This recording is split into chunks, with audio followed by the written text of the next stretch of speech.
Bonsoir à cette belle journée de la création. Je vais être le modérateur aujourd'hui et je suis un prêtre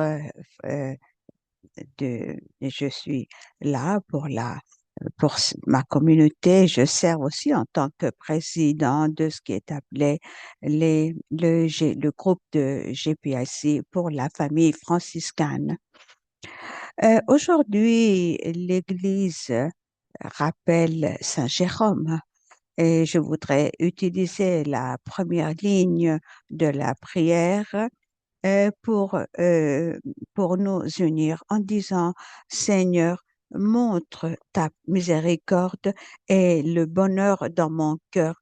Le Seigneur a montré son amour à nous tous et pour tous ceux qui ont organisé cet événement et savent que, et c'est que nous sommes très contents et très ravis à vous accueillir dans cette journée de la création, l'espérance qui devient une nouvelle fête liturgique.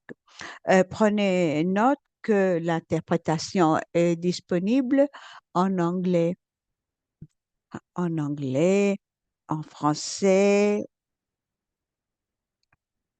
et en portugais et en français pour les, alors pour les anglophones, vous savez qu'il y aura quelques lignes, quelque chose va être dit en italien. Et pour ceux qui écoutent en Zoom, il y a le bouton avec cette icône et vous allez cliquer sur Interprétation sur toutes les langues. Il est en train de répéter dans les autres langues. Alors, c'est le bouton avec cette icône du globe, de la Terre que vous pouvez voir sur la diapositive. Il devrait se trouver en bas de votre écran. Encore une fois, pour ceux qui sont sur Zoom, veuillez vous présenter dans le chat, y compris le pays où vous venez.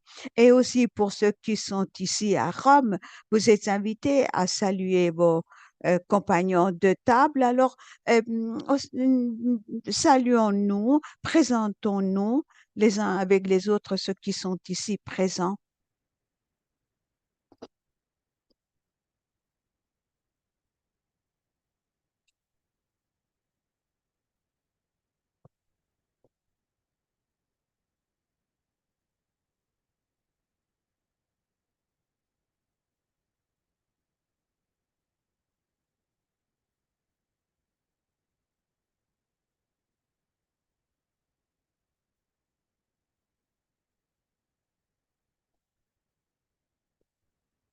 Alors, commençons.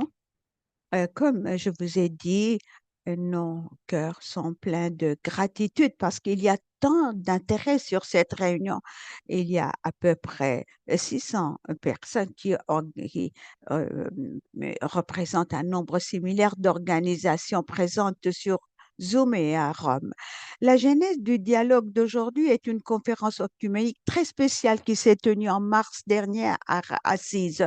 Ce qui fait retenir de cet événement, c'est ce que les autres églises sont prêtes à aller de l'avant avec cette nouvelle fête, alors que pour nous, catholiques, nous avons encore un peu du pain sur la planche. C'est ce qui a motivé à mettre en place un groupe de travail avec les réseaux et organisations catholiques internationaux présentes à Assise afin de coordonner notre participation à ce processus économique et aux initiatives telles que l'événement d'aujourd'hui. Le groupe est convoqué euh, par GPIC et de Louise Houske, le mouvement LS et l'Institut de recherche LS, avec la participation de différents réseaux et instituts religieux.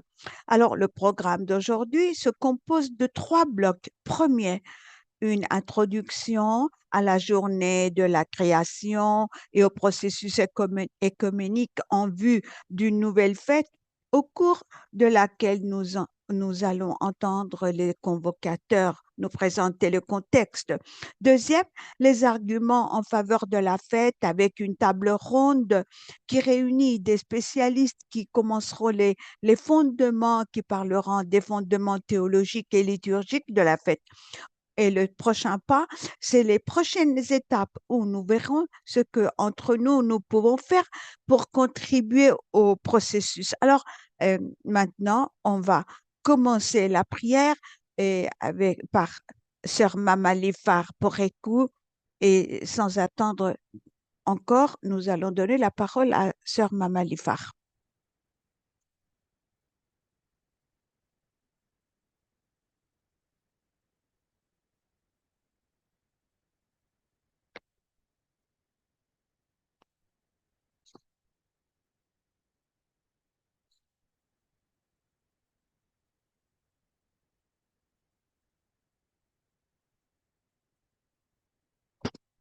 Je demande au Créateur de nous aider. Dieu qui a, qui a parlé et toutes les choses ont été créées. Et parole qui est devenue chair, qui est devenue un avec ta création.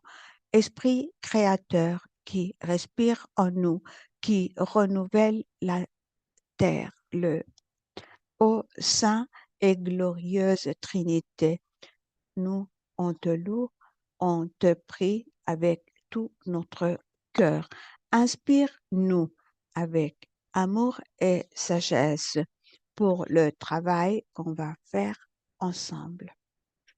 Bénis-nous notre clarté et notre courage pour notre mission, pour soigner l'air, la terre, les fleuves, les peuples, les communautés. Guide ton Église au modèle de prière qui nous formerons pour être de bons administrateurs de tout ce que tu nous as confié.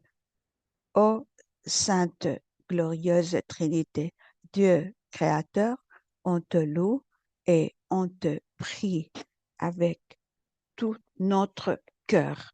Amen. Merci, Maman Lifar. Et maintenant, on va écouter tout d'abord, c'est ici à Rome. La première en ligne est notre hôte à Rome, Sœur Roxane Cher, secrétaire exécutive associée de l'UISG, l'Union internationale des supérieurs générales.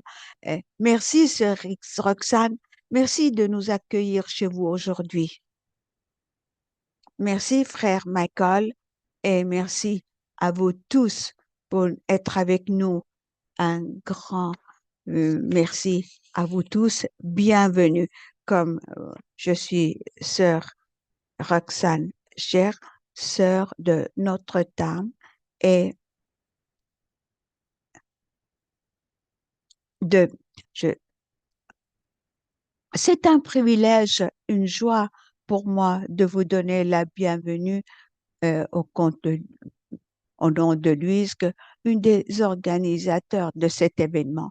Notre temps ici, on va recevoir des informations pour la proposition pour cette fête et le mystère de la création, la célébration de la journée de la création, le, le temps de la création. Maintenant, nous apprécions davantage ce, ce mystère fondamental de notre créé. La création, c'est la première incarnation de Dieu. Nous avons compris que Dieu est dans une communion d'amour, aimé et continue à aimer la création, notre univers, nous tous. Et il reflète Dieu à travers toute la création, tout en considérant les temps les signes des temps, avec toutes les crises, les désastres climatiques. Le soin de la création est très urgent et un élément un- fondamental de notre foi. Célébrer, et partager cette foi nous donne une grande énergie d'amour, d'espérance et de transformation.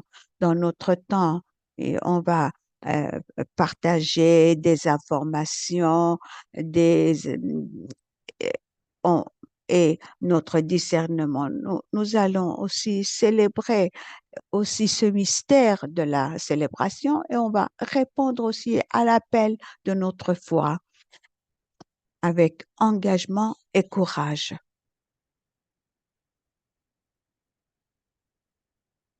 Merci, Roxane. Et maintenant, on va écouter le frère Émilie. Et le- c'est, c'est le réseau des instituts religieux. Des- il va parler en italien. Bon après-midi. Et je vais vous donner la bienvenue au nom des supérieurs générales OUSC et je remercie tous ceux qui sont impliqués dans la réalisation de ce programme d'aujourd'hui, en particulier les coordinateurs de notre commission GPSI. Notre présence à cet événement comme Union des supérieurs générales c'est un signe de notre soutien à cette initiative merveilleuse d'instituer une fête liturgique en ligne avec une tradition ancienne de l'Église orthodoxe. En réfléchissant sur la signification de cette fête, je me suis demandé si un religieux catholique et père Théard de Chardin n'avait pas été un précurseur de cette fête de la création euh, par sa euh, messe sur le monde. Lui qui parlait de Jésus comme cœur du monde et moteur de l'évolution cœur du monde. Et d'autre part, le pape François, il dit, si au cours de l'histoire, les divisions ont été cause de souffrance, aujourd'hui, on doit s'engager à renverser la route en avançant sur des chemins de fraternité qui commencent en priant, en étudiant, en travaillant ensemble. C'est ainsi que le pape avait dit. Et ce qui se passe aujourd'hui, déjà, quand les chrétiens de différentes confessions prient, étudient et travaillent ensemble en avançant dans le chemin œcuménique, dans l'espérance que par l'institution de cette nouvelle fête liturgique, il y a aussi une conscience plus grande et un engagement pour le sauvegarde de la création. Encore merci pour ceux qui rendent possible cette initiative. Je vous remercie. Merci, Émilie.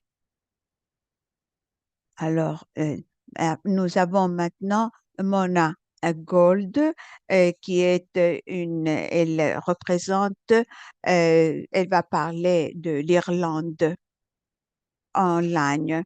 Et un grand bonjour à tous pour ce séminaire. Alors, euh, vous savez, ça, c'est un moment très important du mouvement Laudato Si pour nous. Quand le pape François, il a créé la journée de la prière, il nous a donné de la prière, il nous a donné un élément fondamental, la journée de la création. Et Laudato Si, c'est comme deux sœurs, ils s'appartiennent l'une à l'autre. Et depuis 2015, les membres des Philippines aussi, ils ont partagé qu'ils ont déjà euh, euh, célébré depuis 2003 la journée de la création. Donc, avant, euh, et donc, avant que le pape l'ait dit, et leurs évêques avaient déjà institué cette journée de la prière et avant nous. Et nous, le reste de l'Église, on les, on les admire, on les regarde à eux avec beaucoup d'enthousiasme, année après année, cette célébration écuménique de la journée de la création, du temps de la création. Il y en a, ils sont augmentés et ça a été très, très beau de voir tout cela après une dizaine d'années de célébration et des actions. Les fruits sont abondants. Il est très abondant dans le monde entier. Et aujourd'hui, on peut voir que c'est le juste moment, si on lit les signes de temps, que c'est le juste moment, c'est pour entreprendre le prochain pas. Et c'est le moment que cette fête de la création devienne une fête liturgique. Aujourd'hui, nos rapporteurs vont nous aider à comprendre euh, et nous sommes désireux d'écouter ce dialogue si important et fructueux. Merci. Merci, Lorna. Et cela dit, alors on va dire qu'est-ce que c'est exactement la journée de la création? Qu'est-ce que cela signifie? Et Christina, euh, c'est une associée de Laudato Si, va nous expliquer le concept de cette fête de la création. Et elle va venir à nous de New York, mais euh, elle est, mais euh, semble que vous êtes dans une belle forêt. Oui, je suis très contente d'être avec vous. Je vais partager mon écran avec vous. Est-ce que vous arrivez à le voir? Alors, beaucoup d'entre vous, vous savez de la journée de la création, mais moi, je vais faire une petite, un petit résumé en vous disant que la journée de la création est une journée historique dans le christianisme. Et il a de différents noms. On a la fête de la création, journée euh, pour la création, et aussi la journée de la création. C'est le premier jour de l'Église liturgique et des églises orthodoxes et catholiques orientales. Souvent, il est fêté, on le célèbre le 1er septembre, mais d'autres, c'est le premier dimanche. Donc, elle est la source et l'inspiration de de la grande saison. Et ça veut dire, il commence le 1er septembre et il termine le 4 octobre à la fête de Saint-François. Et les racines historiques de cette journée dans les traditions sont, il faut tout d'abord observer cette première journée de la création. C'est quand Dieu a commencé la création de l'univers. Et sur cette riche tradition, et c'était en 1989, le patriarche Démétrios euh, il il l'a nommé comme invitation aux églises occidentales. Et c'était la journée pour offrir des prières et des supplications au Créateur de toutes choses, et puis pour la protection et pour son salut. Et puis, euh, ensuite, le patriarche Vert, il a été connu comme patriarche Vert, et il a été, il a soutenu cette journée de la prière pour l'environnement. Et puis, une journée une journée était très importante aussi parce que en 97, elle a été adoptée comme journée, comme je viens de dire, comme en 2003, on a dit aux Philippines, et ensuite elle a été célébrée en 2008 et le pape François l'a adoptée comme journée mondiale de la prière en 2015. Et comme résultat de cela, on a eu un élan qui a été exprimé. Les, il y a d'autres leaders l'ont, ont célébré cette journée. Il y a eu des déclarations en parallèle. Il y a un élan grandissant de la base pour célébrer le 1er septembre et aussi le temps de la création. Et moi, et tout cela a été de grande inspiration aussi cette année.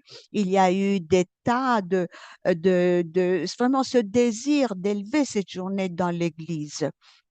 Et, et depuis 2015, le pape François, il a publié chaque année des messages pour la journée de la création et il a aussi alimenté la participation de base. Mais il est très important de savoir que cette journée de la création, c'est beaucoup plus profond. Ce n'est pas seulement la journée mondiale de l'environnement, mais parce que au centre de cette célébration, il y a le Seigneur. Et ce n'est pas seulement on célèbre pas seulement cette journée de prière, mais c'est aussi et, et c'est très important comme journée mondiale de prière, mais un élément important théologique plus important, c'est le mystère théologique de la création, mais surtout honorer Dieu en tant que créateur. Alors, pour comprendre, il est utile d'aller voir quelque chose que je viens de dire avant, c'est-à-dire il y a quelque chose. Pourquoi célébrer cette journée le 1er septembre? C'était ancré déjà dans une tradition ancienne.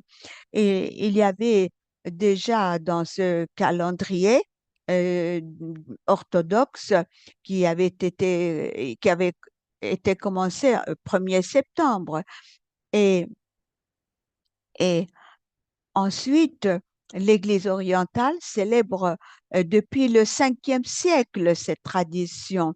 Et en effet, le 1er septembre représente le jour de la création et euh, et c'est donc le 1er jour de l'année liturgique. Donc, quand on célèbre ce temps de la création, on célèbre en fait deux significations importantes, différentes du mot création.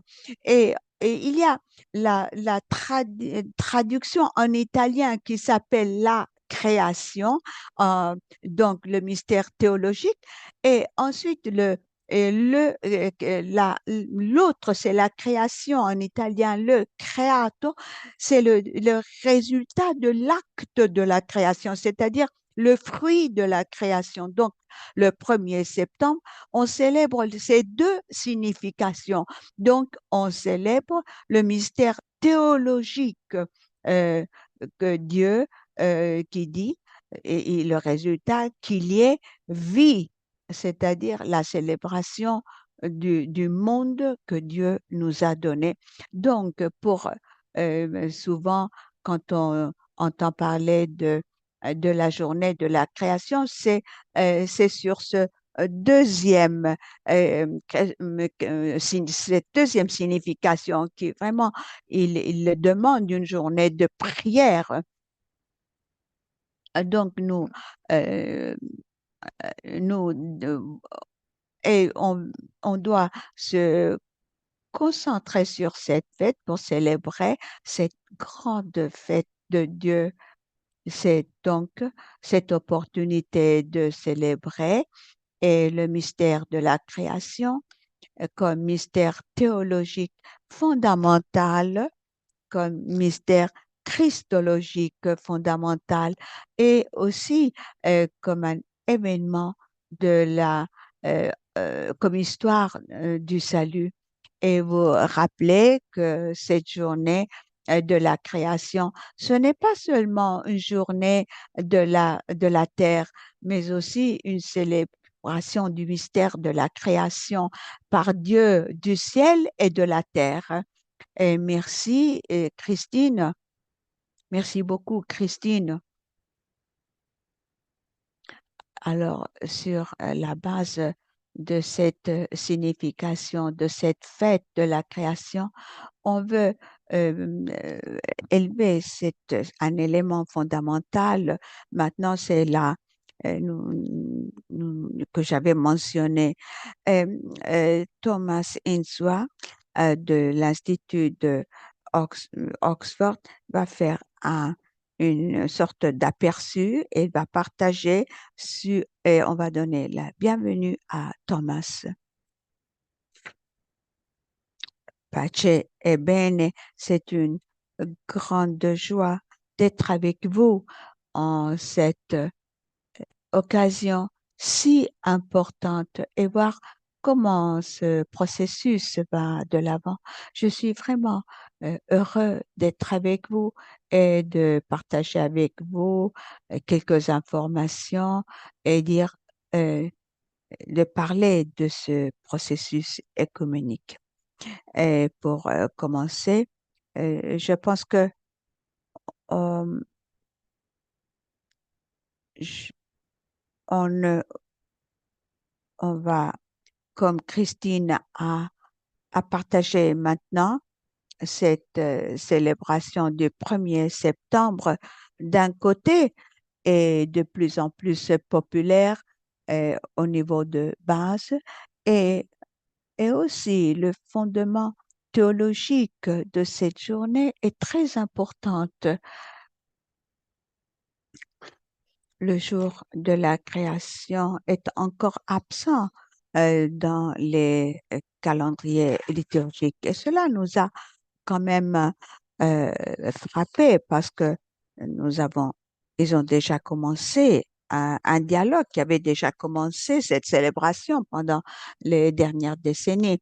Et donc, il y avait cette proposition de dire pourquoi on veut, on ne fait pas devenir cette journée comme une fête liturgique et le processus écuménique a commencé, co-sponsorisé par les églises protestantes en dialogue avec le Vatican et avec la participation des confessions anglicanes, luthériennes et d'autres. Et comme j'ai dit, il y a eu cette rencontre si importante d'assises en mars et la conférence a été très, euh, euh, un- très intéressante, accompagnée par le patriarche Bartholomé, qui a encouragé, ça a été un encouragement pour explorer pour que cette fête devienne euh, une fête œcuménique. À part euh, on a aussi parlé des confessions occidentales qui ont été très importantes et on a dit les anglicanes, les méthodistes et au niveau. Nous avons quelques exemples de quelques déclarations très, très fortes par les différents leaders.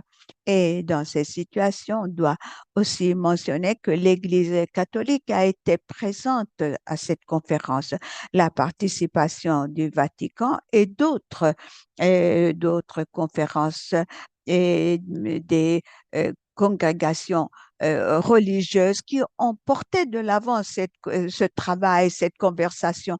Donc, de la part du Vatican, on a eu une forte participation, surtout du cardinal Fernandez du dicaster de la foi, parce que il faut comprendre ce mystère, non seulement cette théologie liturgique, mais aussi la théologie systématique et ce mystère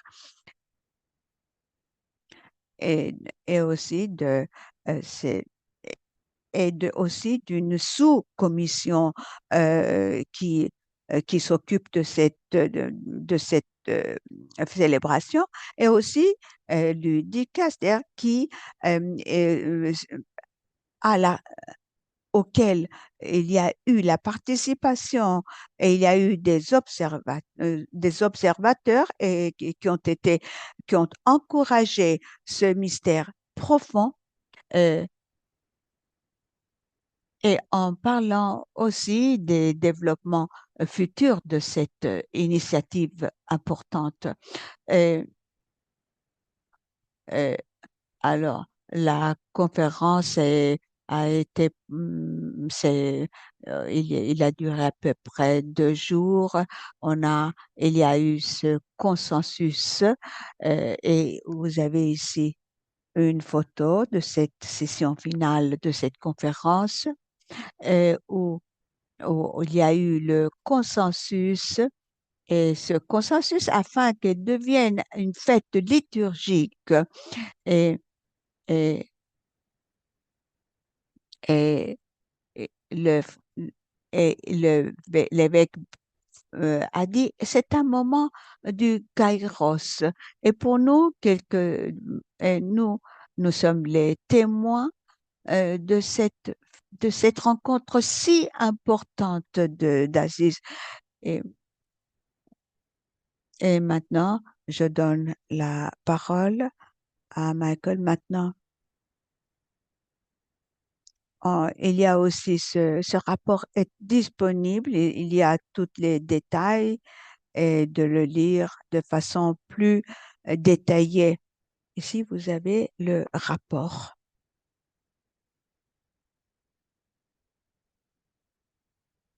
Maintenant, on va euh, parler en détail sur l'aspect théologique de cette fête. On aura une table ronde avec deux euh, théologiens qui ont participé en mars à cette conférence. Sinibaldo Tavares, c'est un franciscain qui est de philosophie et théologie au Brésil hein, et il est bienvenu et Elizabeth Johnson. C'est une fête de Saint-Joseph de l'Université des États-Unis. Et moi, je suis partisan de vos livres. Et puis, sœur Catherine Vinci de l'Institut Aquin de théologie. Je vous remercie, Catherine, pour la justice et la théologie que vous avez unie et ensuite Jérôme Vingard, un jésuite français qui a il a Jérôme aussi. Bonne fête, Jérôme, parce que la miséricorde soit avec vous, Jérôme. Et alors, tous nos rapporteurs sont avec nous, moyennant la Zoom. Pour la première question, pour chacun de nos rapporteurs, comme théologien, qu'est-ce que vous trouvez le plus important dans cette fête? Et à chacun, on va donner juste 2 minutes et 59 secondes. Alors, Sinibaldo, à vous.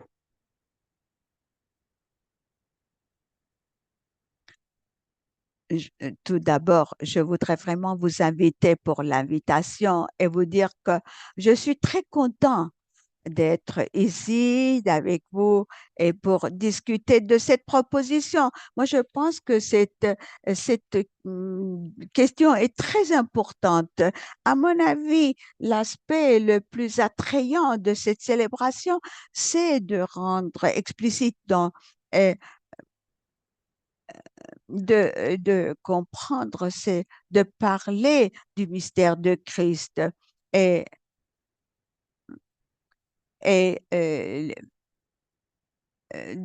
selon le témoignage du Nouveau Testament, toutes les choses ont été créées et dans la puissance de l'Esprit. On entend très mal. Et pour tout ce qui existe a été créé de lui, pour lui, avec lui, et Jésus-Christ, et il est le premier. Et en même temps,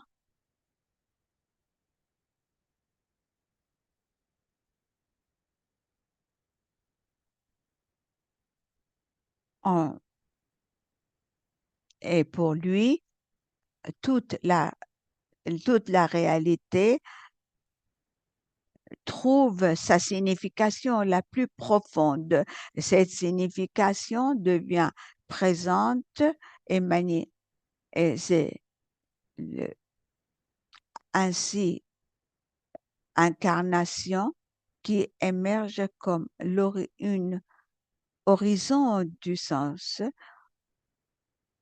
et dans son complexité s'insère toute sa complexité. Donc, il est essentiel que chaque créature porte en lui les traits du Fils de Dieu. Donc, il y a cette affinité profonde de toutes les créatures avec Jésus-Christ. Et, et le mystère du Verbe fait chair émerge comme expression parfaite de cette relation intime entre Dieu et les créatures et constitue aussi la relation intime avec Dieu. Et cela signifie que c'est à travers Jésus-Christ, chaque créature trouve son mouvement. Toutes les créatures trouvent leur relation.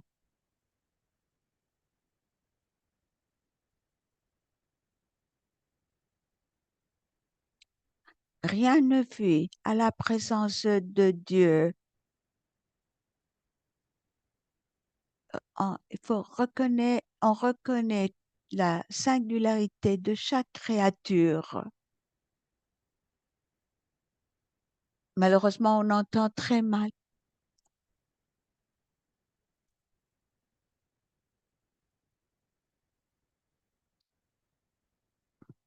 Et, et dans la célébration liturgique du mystère de Christ, qu'on expérience cette relation qui existe entre le, entre le Seigneur et le corps du Christ. Maintenant, je veux passer à Elizabeth Johnson, si elle veut partager sa pensée avec nous. Vous savez que chaque fête, chaque célébration est basée sur l'amour de Dieu avec nous. Euh, dans chaque moment, on concentre notre attention et nous et cette fête de la création, cette célébration de cette journée de la création, on va célébrer l'amour de Dieu qui ramène tout l'amour de Dieu, qui l'appuie et, et, et, et il n'y a pas eu oppression.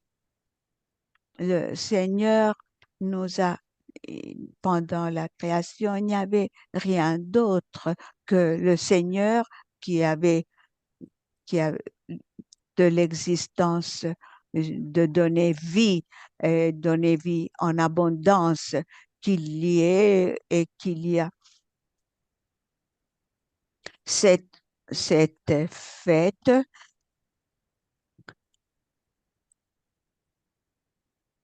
est très, est, comme nous avons dit, dans on- la parole du Seigneur qui euh, c'est, est, est si important pour nous, et le mystère du Dieu vivant qui est la source de et l'espérance future de tout l'univers. Euh, la création crée une relation de vie. Dieu donne vie et comme chaque acte de création, la création et la beauté de de ce regard du Créateur, la gloire du Seigneur est toujours près dans les sommes et Dieu dit, qu'au- et, et Dieu dit, Dieu, et parler aux plantes, aux fleurs. La main du Seigneur a rendu tout possible. Cette célébration porte ces célébrations toutes, à tout. Et malheureusement, ils sont ignorés. En concluant, je trouve qu'il est très important.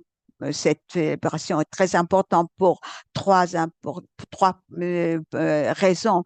Pour cet amour créatif qu'il donne au monde dans chaque moment. Et deuxièmement, il nous encourage à nous à remercier ce grand don du monde, à nous unir et unir à nos louanges, à louer la gloire du Seigneur. Et troisièmement, en ce temps de crise écologique, il nous amène à une conversion écologique, à un plus grand soin de notre maison commune. Merci, merci. Et, et maintenant, Catherine, euh, voilà, à Catherine, j'apprécie encore une fois cette invitation d'être avec vous. Je, j'étais, je, ravie d'être avec vous. Quand j'ai, euh, j'ai parlé, quand on a parlé de cette célébration, et j'ai pensé à cet aspect liturgique. Je trouve que la convergence de l'intérêt pour notre planète, c'est de nous unir en tant que euh, euh, euh, humains, comme tradition de foi, comme différentes foi aussi, et et je crois que ce projet nous appelle à dépasser les frontières qui précédemment avaient séparé les communautés, mais être impliqués les uns avec les autres avec une énergie renouvelée et avec d'espoir pour notre planète et porter de l'avant le travail des savants, des scientistes et, et, et de faire des efforts écuméniques aussi entre les églises et partenariats parmi les différentes foi et aussi avec des gens qui n'ont pas de tradition de foi. En regardant l'aspect liturgique, je crois que notre proposition défie notre Église à avoir la relation à ce que quoi on croit et comment on vit. Je suis certaine que dans des moments de crise, nous appellent à ordonner notre maison et en ce moment de grand intérêt, d'intégrité, de cette crise climatique, il y a qui force tant de personnes en pauvreté. Il faut faire face à ces crises et un de ces éléments favorables, euh, je pense que il faut, cet effort est très important et il faut voir les les, les enseignements qu'on voit dans Laudato Si, dans Laudato Deum, les d'autres déclarations du pape François. Et il faut qu'il y ait aussi une corrélation avec ce que nous on fait, comment on loue notre foi et notre vie. Et c'est ainsi que c'est un effort et il demande de créativité et grâce de la part de tous les membres de l'Église. Et je suis très convaincue que c'est un moment critique pour faire ce genre de travail créatif. Merci, merci Catherine. Maintenant, on passe à Jérôme et ce que vous trouvez si important aujourd'hui. Merci. Et moi, je dirais que nous, nous avons vu dans le contexte de la préparation de COP, dans COP de 15, quand on a préparé à Paris, il y a une chose. D'abord, c'est la liturgie byzantine. Je me souviens que on avait euh, euh, nous avions commencé les vêpres avec le, on avait commencé à dire il faut célébrer la journée avec le thème de la création et pour entrer à prier et à louer la création. Et par ce psalme, sans avoir cette célébration, cette fête de la création, de Dieu créateur, est, est très important. Et ça, il, euh, il vient d'une tradition liturgique et on a vu, il est déjà de patriarche de Constantinople. Et nous, dans l'Église catholique, nous recevons cette profondeur euh, et, et, et par des gens qui prient le Seigneur pour cette création. Et c'est un acte actif et deuxièmement, cela concerne la liturgie romaine. Et je pensais, comment peut-on remercier le Seigneur pour la création, pour cet acte créatif moyennant la liturgie? Et c'est vrai qu'on peut faire une analyse détaillée sur sur notre, euh, notre vie. Voir, par exemple, quels sont euh, mais pour des opportunités, on a renouvelé, réformé avec le Concile Vatican II et il y a quand même des nouveautés qui concernent la foi, la justice, mais beaucoup d'inquiétudes. Il y a, il y a quand même des inquiétudes, mais mais il est très important de souligner, il n'y a pas de messe, il n'y a pas de prière pour la création, pour le soin de notre création. Et je me demande comment notre liturgie peut nourrir nos attentes, nos défis. Cette proposition de solennité liturgique va au-delà de ce que moi j'avais espéré. Et merci, Jérôme. Je voudrais quand même prendre un moment avant de passer à la deuxième moment et dire de parler.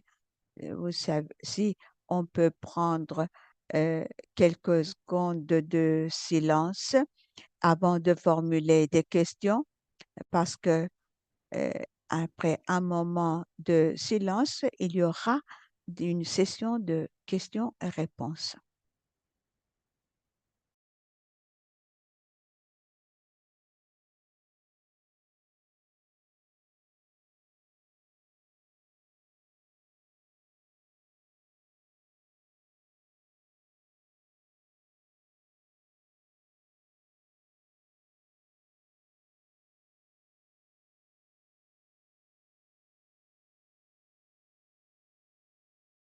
Alors, euh, il y aura maintenant, on va mettre des diapositives. Je voudrais toujours, vous avez une diapo, diapo qui dit les signes des temps et avec Sinibaldo, si vous voulez commencer Sinibaldo.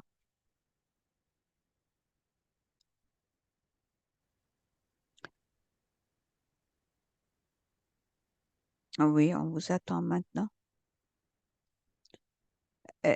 Là, Alors, le synode sur la Bible, là, je pensais à l'institution d'une fête liturgique peut être une occasion privilégiée pour, renforcer cette communion qu'on a tellement désirée, moyennant des dialogues écuméniques. En fait, euh, euh, euh, il, il y a des chrétiens qui posent des questions sur la crise écologique, et tout cela peut être un signe visible de l'unité chrétienne. En fait, ici en Amérique latine, nous, on a eu dernièrement des, des expériences significatives de dialogue œcuménique et, et, et, et il y a eu quand même des signes des temps comme et ils ont la deuxième proposition du synode sur la synodalité qui insiste que les sources bibliques idéologiques doivent être intégrées avec attention dans l'enseignement, dans la liturgie de l'Église, dans la pratique de l'Église. La crise écologique, à mon avis, est, est- ils doivent être discernés toujours à la lumière de la foi et doivent aussi nous aider à visiter nos sources bibliques et pour pouvoir pour répondre à, euh, à répondre à cette urgence de cette crise socio-environnementale. Alors, ça serait aussi une occasion pour faire un processus de conversion écologique dont le pape François parle dans Laudato Si. Donc, fidèle à l'appel du Concile Vatican II, euh, à intégrer foi et vie et témoignage de charité et célébration liturgique et c'est opportun pour nous, dans ce processus de conversion écologique qu'on veut mettre en acte dans la vie quotidienne et qu'on puisse trouver une réponse, une expression dans la célébration liturgique du mystère de Christ. Merci. Maintenant, à, on a une à Elisabeth. Elisabeth, euh, cette diapo apporte un élément clé de la création. Créateur ne signifie pas l'action de Dieu au début de tout, mais il concerne la présence continue de ce processus évolutif. La création est toujours présente. Le philosophe anglais McCabe a fait le point avec une métaphore et il a dit, le Créateur fait toutes les choses et il les garde en existence, pas comme un sculpteur qui fait une statue et la laisse là, mais comme un chanteur qui continue tout en chantant continuellement. Fin de citation. Pensez à la création comme une performance musicale alors que le musicien continue à chanter et quand il arrête, là, il termine sa pièce. Je sens la présence créative du Seigneur est là et nous savons qu'il y a une liaison profonde entre création et rédemption alors que le monde est très beau et il est pas encore terminé. C'est un endroit d'agonie, de souffrance et de mort. Toute la création doit être, être et c'est le gémissement et on espère qu'il va obtenir la liberté des fils de Dieu. Le Jésus-Christ est l'élément qui nous unit. euh, La parole fait chair et nous le savons, mais et, mais il a ouvert des frontières en agissant avec l'eau, la terre et, et toutes les, et avec toute la création, donc l'incarnation de Jésus-Christ a une portée divine à travers le corps du Christ, à travers l'existence biologique, avec sa croissance et décadence. Et en Christ, Dieu partage la vie donc de toute la terre et en vue de cette connexion, la mort de Jésus nous met en solidarité avec tous ceux qui meurent. Sa résurrection, c'est un futur pour toutes les créatures.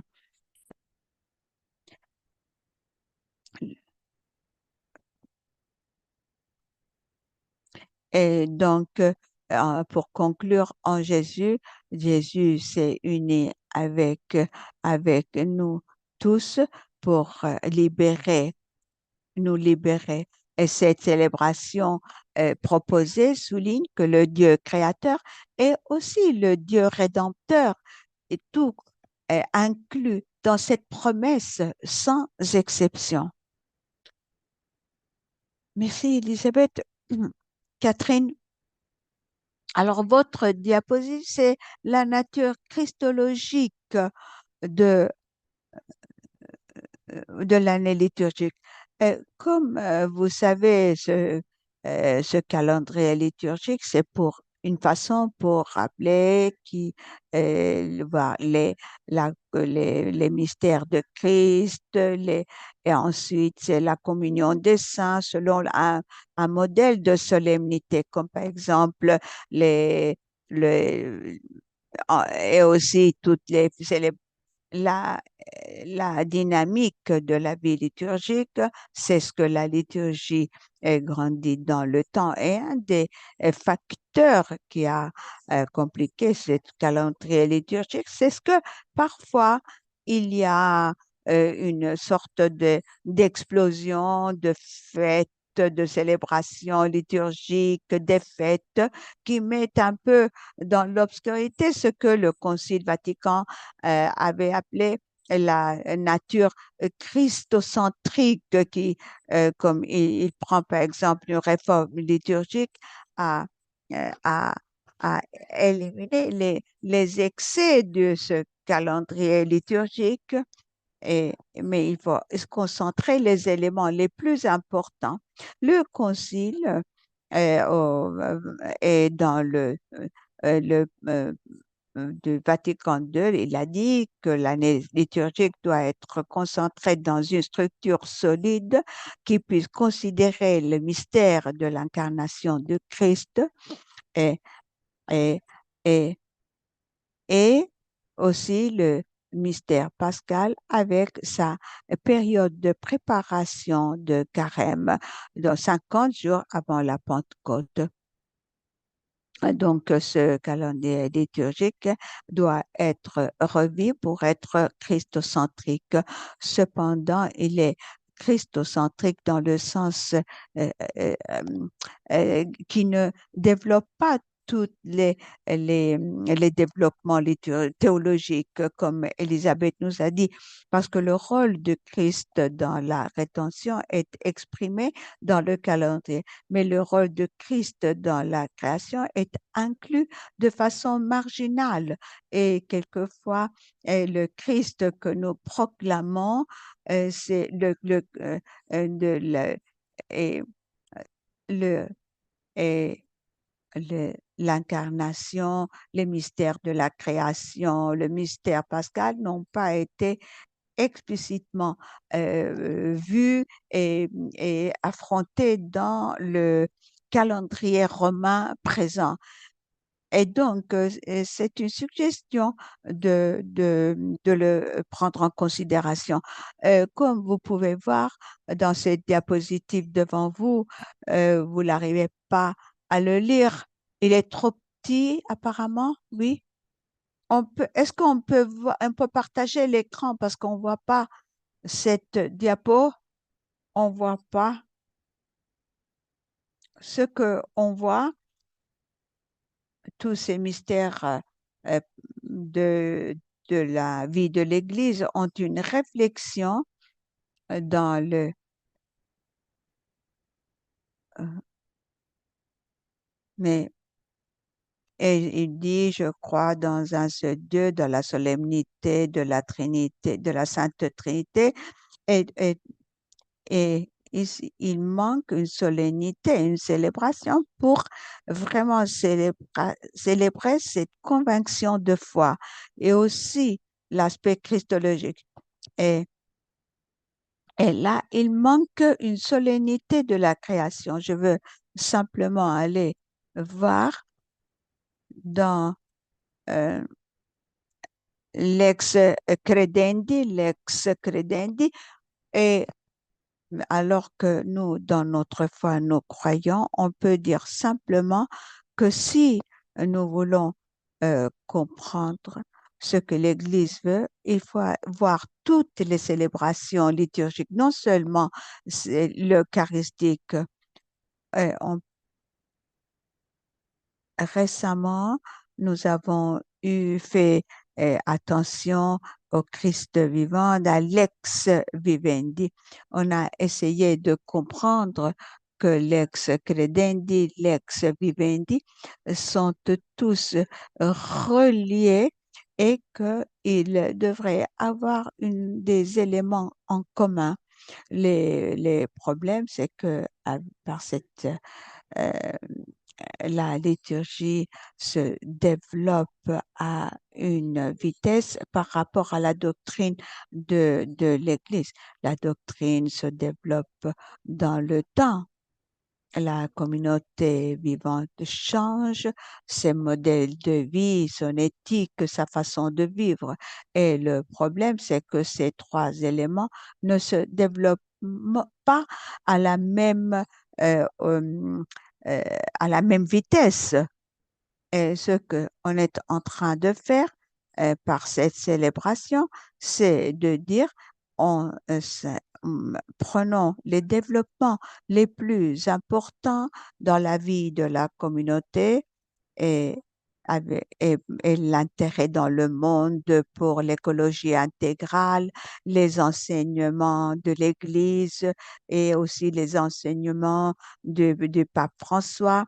Et ramenons tout cela à un calendrier liturgique pour dire que ce que nous croyons, comme nous vivons, comme nous adorons pour la communauté, et faire une liaison et que ce sont tous des aspects différents de la vie de l'Église et célébrer avec la communauté chrétienne dans la liturgie, que, et ça c'est l'endroit où, pour la plupart des chrétiens, ce, c'est, elle est, on célèbre de façon plus explicite. Alors, enfin, je voudrais quand même dire que nous voulons inclure dans ce calendrier liturgique, dans cette solennité de la fête de la création, faire que dans que le soin de la planète soit aussi relié à ces trois dimensions mises ensemble.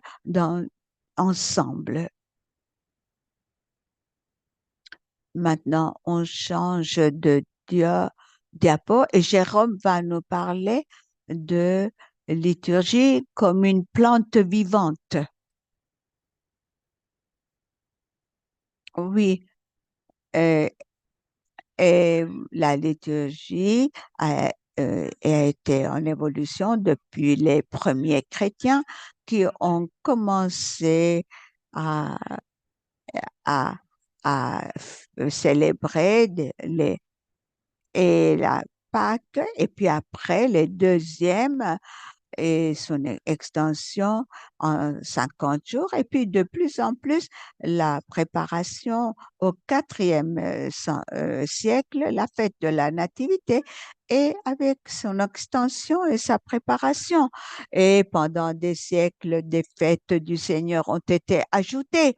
Et ça, c'est ce que la liturgie a, c'est ce qui est la liturgie. Et là, dans l'année de la liturgie, c'est aussi c'est il contribue est aussi contribue à ces fêtes. Et, il y a le 14 septembre, la transfiguration du Seigneur, mais il y a d'autres solennités, d'autres fêtes instituées de l'Église du rite latin qui sont promues par des religieux. Et je pense aussi du à Christ, il y a la, il y a euh, euh, au XIVe siècle aussi, il y avait beaucoup. La diapo, pardon, que vous voyez montre les solennités qui sont euh, affichées vous voyez, dans le calendrier romain. C'est le calendrier romain, il est vraiment vivant, comme une plante, comme vous voyez les feuilles vivantes. Et comme on voit en 21, la fête de la famille sainte, 55, la fête du baptême du Seigneur, après 2012, la fête de Christ. Mais deux commentaires. Premièrement, pourquoi utiliser des solennités pour confirmer la mystère de Christ? La réponse peut venir du Pius XI dans le document qu'il a écrit en 1925, Fête du Christ roi. Et personnes qui sont euh, instruites dans la vérité de la foi et moyennant la célébration de nos mystères sacrés. Et, et, et c'est, euh, et ensuite, il y a les personnes, il y a d'autres qui célèbrent toutes les fêtes, il y a les, et c'est, ça, c'est toujours plus ou moins la même citation que vous avez vue sur le diapo. Dans cette diapo, il y a peut-être une fête que vous n'avez jamais entendu de parler la célébration du Christ. C'est le premier jour après la Pentecôte. Cette fête a été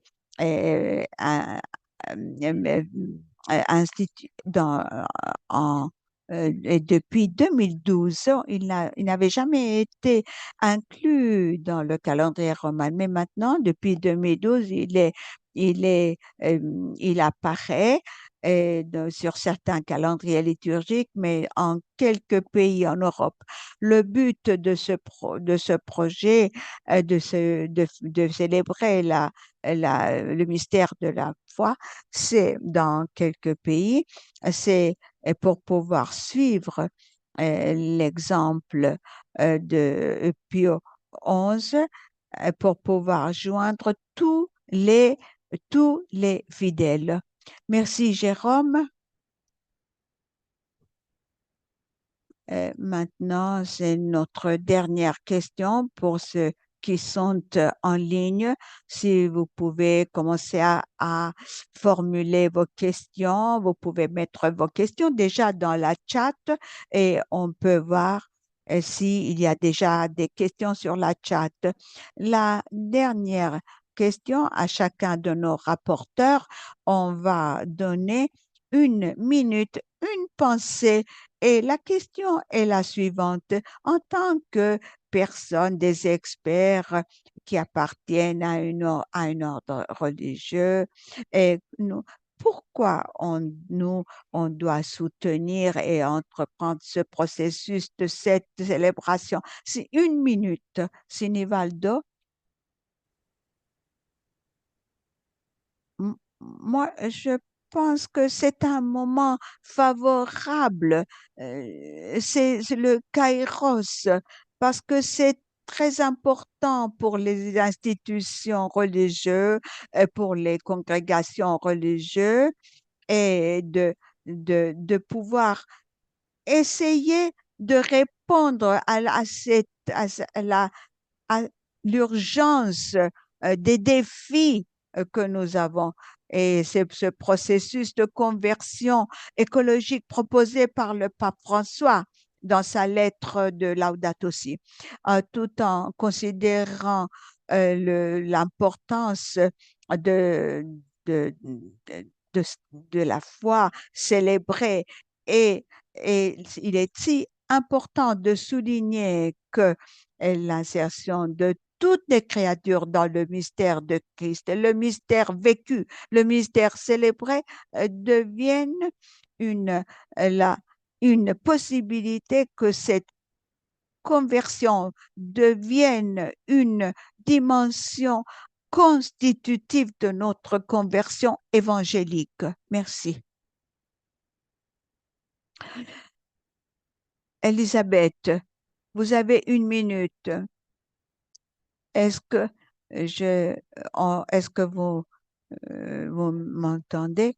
Alors, le centre de la vie chrétienne, c'est aimer Dieu avec notre cœur, avec notre esprit. Cette célébration sera, va, euh, va profondir l'amour de Dieu comme créature, et encourage aussi les ordres religieux et les organisations catholiques qui sont déjà actifs dans les ministères, et aussi à répandre notre amour, à diffuser notre amour dans toutes les communautés, dans les paroles de Laudato Si. Donc, la nature, c'est notre proche.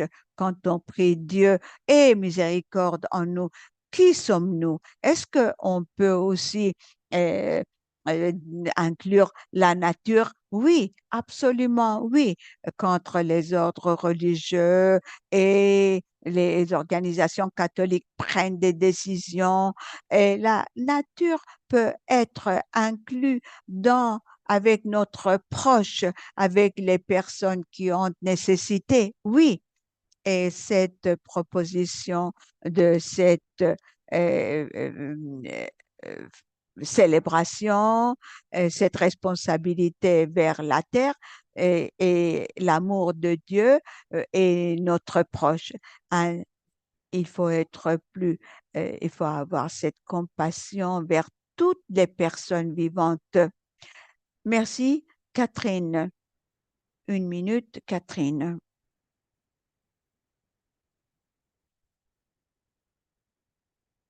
On vous entend pas, Catherine, parce que voilà. Cette proposition, c'est pas quelque chose simplement pour le futur, et c'est le contraire. Cette proposition euh, euh, va donner beaucoup de visibilité à tous les efforts des communautés religieuses. Pour mon expérience, les femmes religieuses ont été impliquées pendant des années, pendant au moins 30 ans, dans des ateliers sur la nouvelle cosmologie, et sur l'écologie intégrale, sur l'alternative au carbone fossile, etc. Mais ces femmes ont été impliquées pour changer et se sont engagées et ont vécu, elles ont apporté cette nouvelle expression de Dieu et le rapport de Dieu avec le monde, de nouvelles expressions de l'extension des espèces. Louer le Seigneur, le Dieu de la création, la beauté de ce don, de cette création, on le, on, et et on demande à l'Église officielle de reconnaître cette de le reconnaître notre expérience et le rendre applicable à toute la communauté de l'Église. Et donc maintenant, Jérôme, 1 minute. Vous êtes, voilà, vous entendez pas. Oui, la vie religieuse a été vraiment au début a été un endroit de vie spirituelle, une, et là, donc, il y a eu, nous- et ces fêtes sont si importantes à porter aussi pour pouvoir célébrer cette fête et ramener les hommes et les femmes religieuses ensemble. Le dicaster veut avoir ces conférences épiscopales, mais l'Église n'est pas seulement territoriale, mais il y a elle est riche en communautés religieuses avec leur euh, euh, spiri- euh, vie apostolique et spirituelle. Et cette solemnité, c'est une célébration de Christ, lui, dans son acte créatif. Et donc, pour pouvoir renouveler notre consécration à Christ, c'est pour ça qu'il faut le suivre. Merci beaucoup, Jérôme. Et maintenant, s'il y a des questions et si vous avez donc des, ch- des questions, mettez-les dans la chat. Est-ce qu'il y a des personnes ici à Rome? Nous avons notre silence liturgique en ce moment.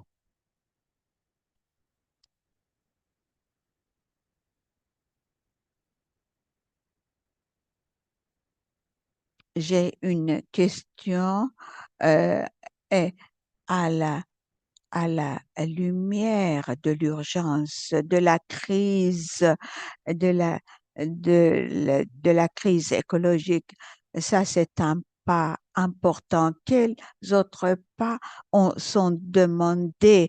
Est-ce que une fois par an, une journée par mois, sont-ils importants pour apporter ce changement dont on demande? Je vais répondre à cette question si vous me permettez. Une des choses qu'on sait de la liturgie, c'est ce que n'est jamais suffisante. C'est, c'est une dimension d'une vie d'Église qui inclut aussi les enseignements de l'Église, euh, les et l'aspect éthique,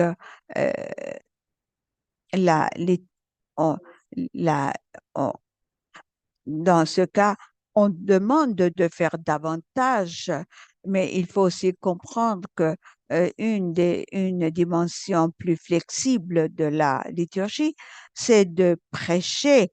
Et il y a aussi les dimensions artistiques, il y a de la qui font partie de la pratique liturgique. Maintenant, nous avons aussi des hymnes liturgiques sur la création, sur le mystère de la création, et ce sont toutes des dimensions qui aident. Encore une question. Est-ce que vous voyez une possibilité d'une fête pour la création, non seulement une célébration pour la création, mais un temps pour la création?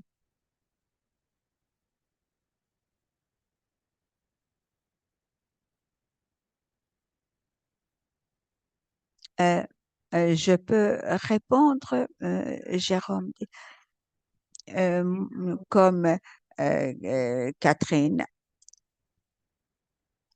a dit, on peut demander beaucoup de choses, mais pour l'Église catholique, c'est C'est comme quelque chose c'est pas vraiment comme un petit bateau, mais il faut vraiment essayer d'aller de l'avant.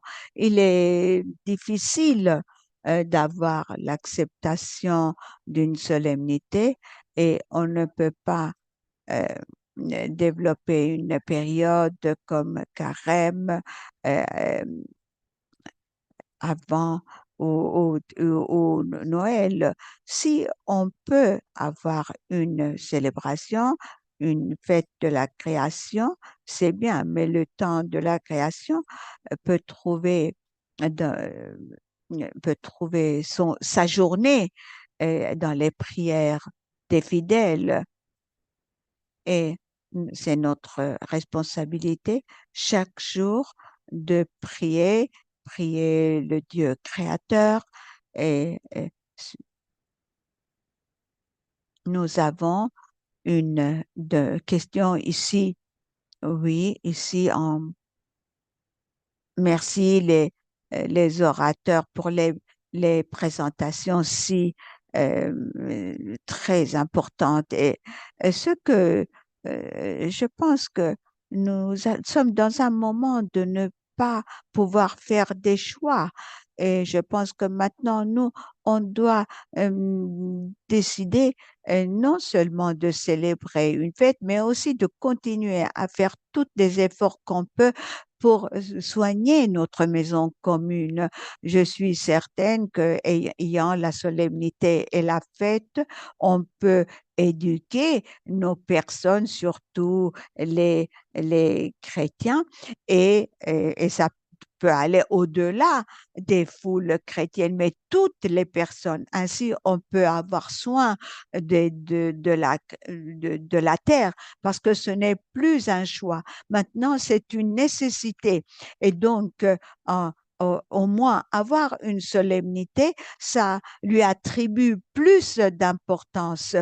Et donc, c'est quelque chose de pareil, c'est-à-dire, ça va créer, on peut pour rassembler les gens et les sensibiliser à ce soin à la création. Et je ne sais pas si les orateurs veulent faire un commentaire à propos de ce que je viens de dire. Elisabeth, vous voulez offrir une pensée? Moi, je voudrais dire que ce que la liturgie peut faire, quelque chose de plus radical par exemple, la prière des fidèles, et c'est de réécrire les prières qui puissent donner un peu plus d'accent sur le Dieu créateur et commencer euh, et non, il y a de différentes façons, tout en parlant de ce grand bateau dont Jérôme parlait, mais, euh, mais quelqu'un a vécu après le Concile Vatican. On a eu 4 prières liturgiques. Donc, ce processus peut continuer et ceux qui peuvent, peuvent voir cette vision de Dieu comme créateur et comme rédempteur. À, maintenant, on voudrait quand même, on voudrait remercier à chacun de ces orateurs qui ont été à côté de nous. Veuillons applaudir si, nos orateurs. Maintenant, quels sont les prochains pas? Qu'est-ce qu'on va faire après? Maintenant, nous entendons le Père Roy Thomas, co-secrétaire exécutif de la commission JPIC et Louis X, et Thomas Insua, pour nous parler des prochains pas. Je vous invite à prendre la parole.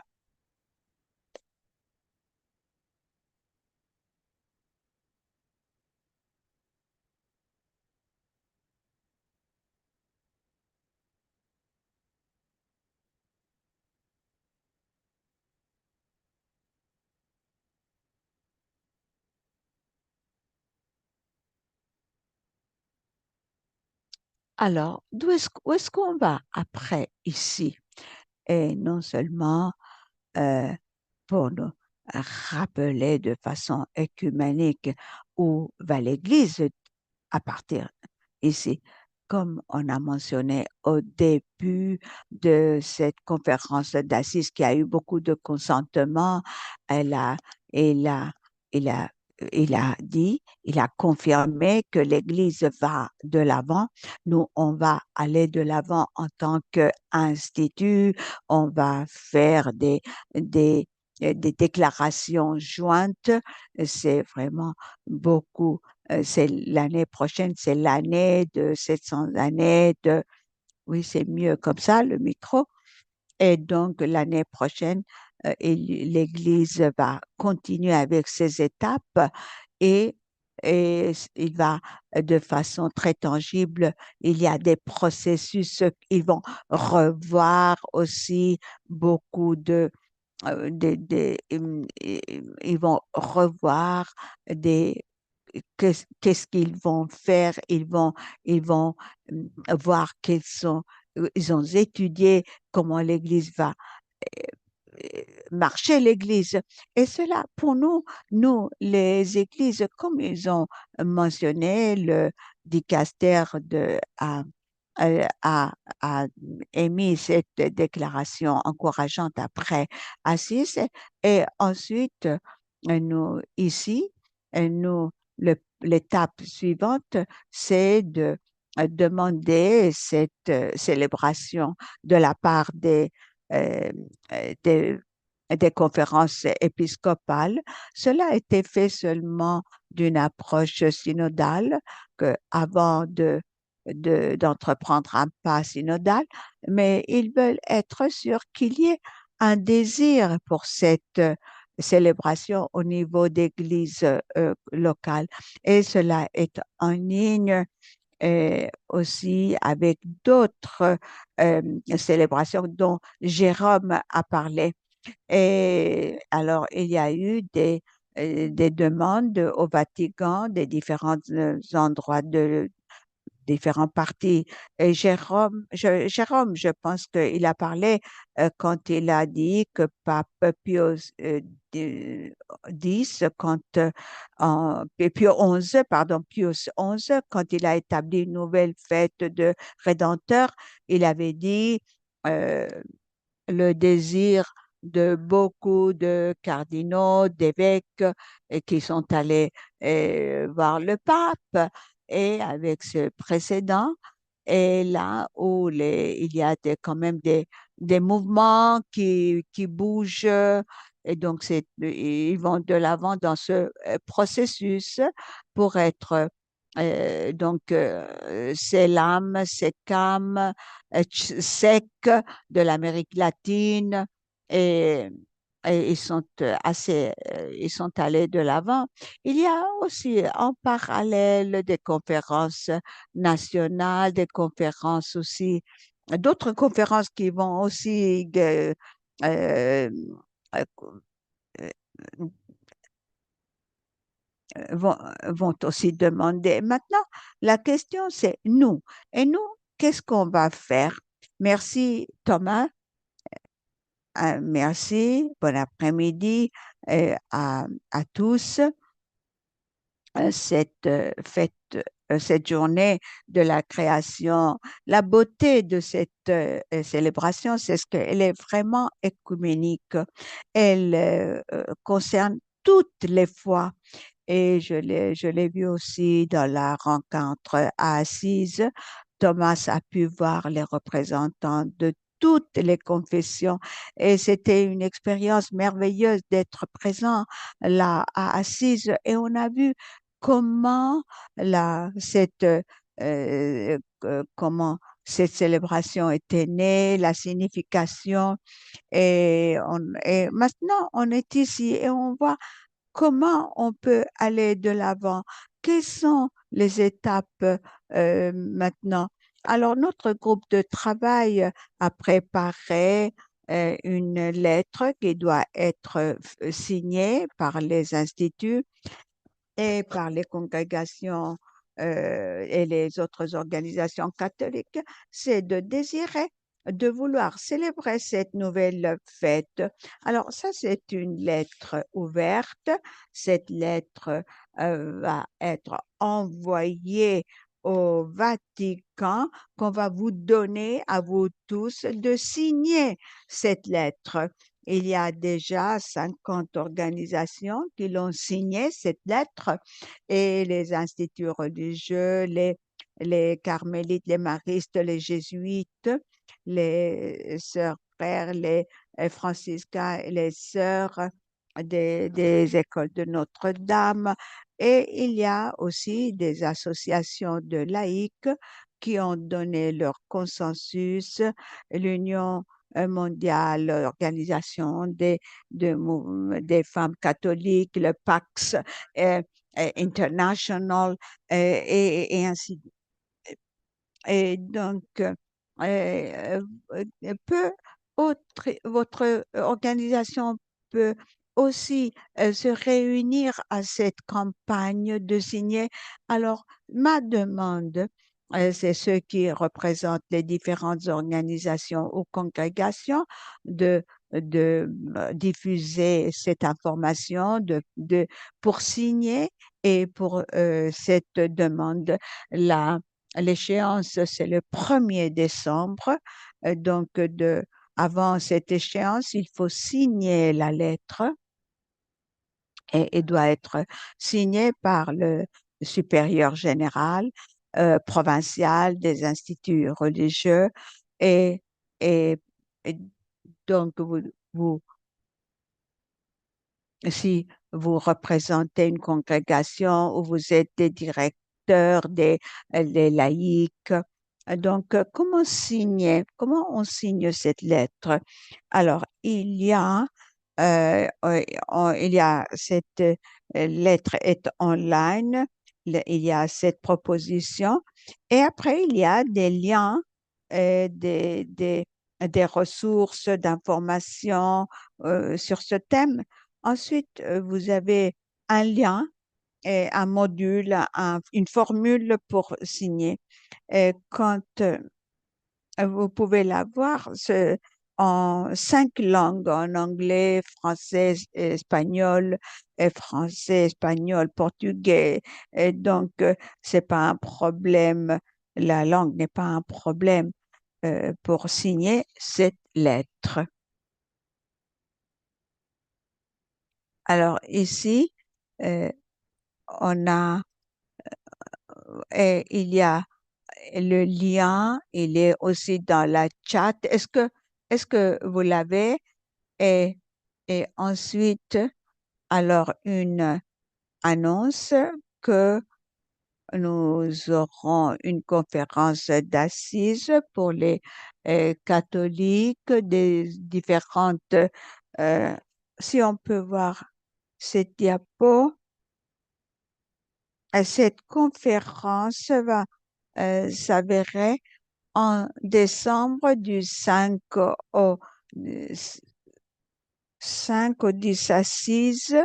Regardez l'écran, vous avez, et, et c'est un peu, euh, il y aura là, euh, il y aura aussi vous pouvez vous unir à nous à cette conférence. Et merci Thomas et Roy. Et pour une partie importante de notre dialogue, vous pouvez vous réunir en des groupes linguistiques dans l'esprit de la synodalité. Alors, on demande de vous modérer vous-même entre vous, comme l'esprit vous guide. J'espère que cela va ouvrir un espace où vous pouvez vous écouter par groupe de langue et vous écouter la sagesse de chacun. Alors, commencez à assigner une secrétaire qui puisse prendre note des étapes et que après vous allez partager et ensuite envoyer ces informations à creationfeast@gmail.com. On est là pour vous vraiment pour vous soutenir de la façon qu'on peut. Alors, c'est les petits groupes vont être après, on peut continuer pour pouvoir après dans les petits groupes se réunir après une prière et veuillez rester dans la file d'attente après la fin de la prière, hein. Et alors, on dit encore, Seigneur, montre ta miséricorde et joie dans mon cœur. Et ces mots avec une image de la création. Saint Bonaventure appelle Marie l'endroit de la miséricorde parce qu'elle est la mère de Jésus. Et ici, il y a la basilique de Santa Maria Maggiore. À l'entrée, il y a un mosaïque de Marie et Jésus assis, euh, il y a sur ce trône de la miséricorde. Et elle, elle utilise ses deux mains en, en s'adressant à lui, en adressant son, notre Sauveur. Et, et une chose qu'on voit, c'est vraiment le cantique de François Nicolas IV, qui était appelé Jérôme, et qu'il avait fait ce chant autour de Marie et Jésus. Il y a les étoiles, l'eau, les oiseaux qui chantent les louanges du Seigneur. Et nous, on peut voir, et c'est le chant de la création, et, et on peut indiquer vers Jésus, notre Sauveur, notre frère, afin que le cœur des autres soit joyeux comme notre cœur aujourd'hui. Maintenant, Et maintenant, Lucia Sorrentino et le Père Bernard pour notre prière avant le travail des petits groupes.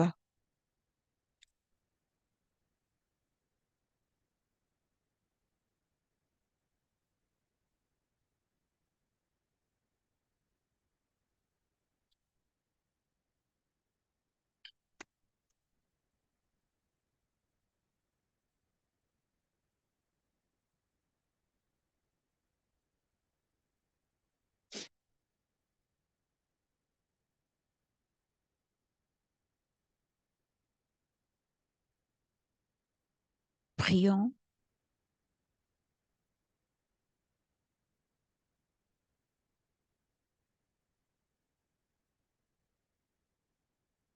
Nous avons besoin de, nous prions le Créateur, Dieu Créateur.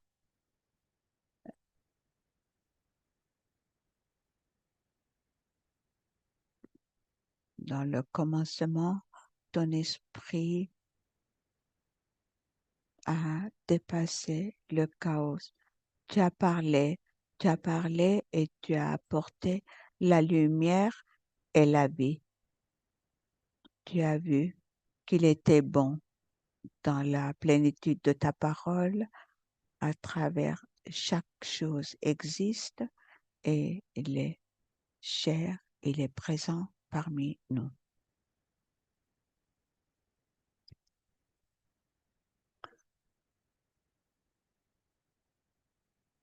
Jésus, tu as montré comment aimer, comment pardonner, comment soigner, comment guérir.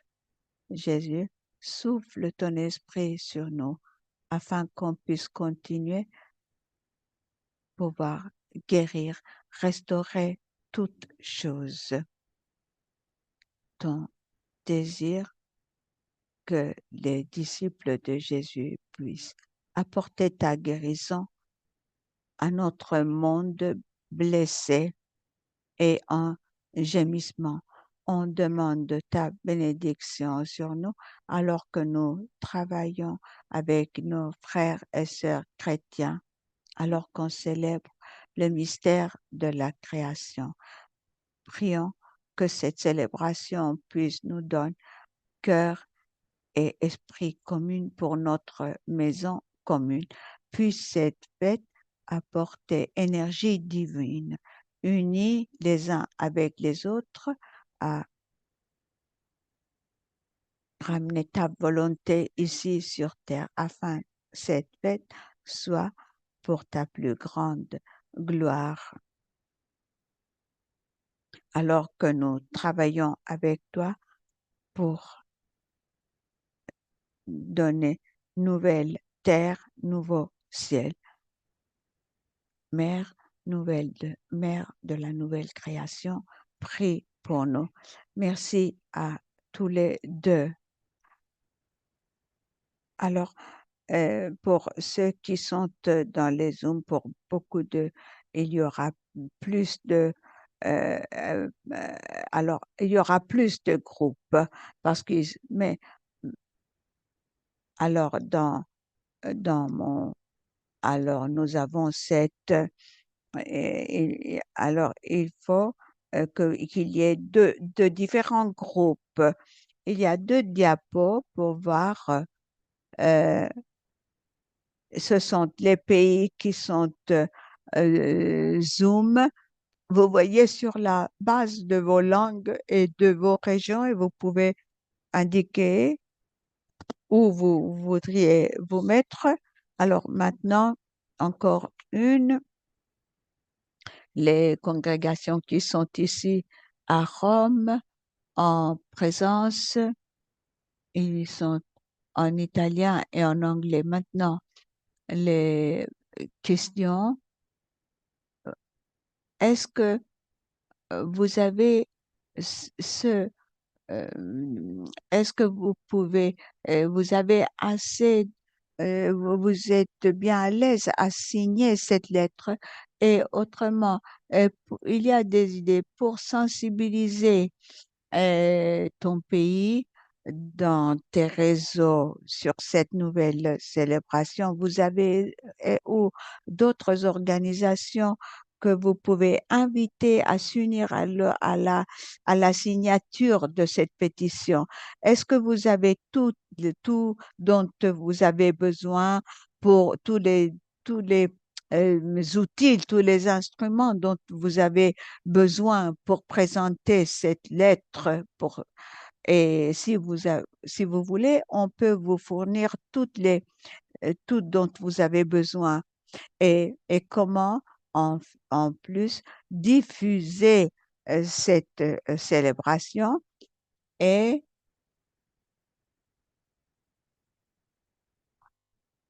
on demande au secrétaire de nous envoyer les, les notes.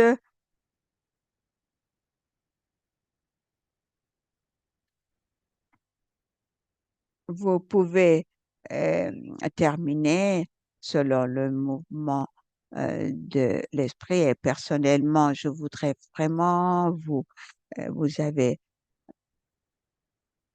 le groupe au maximum 30 minutes.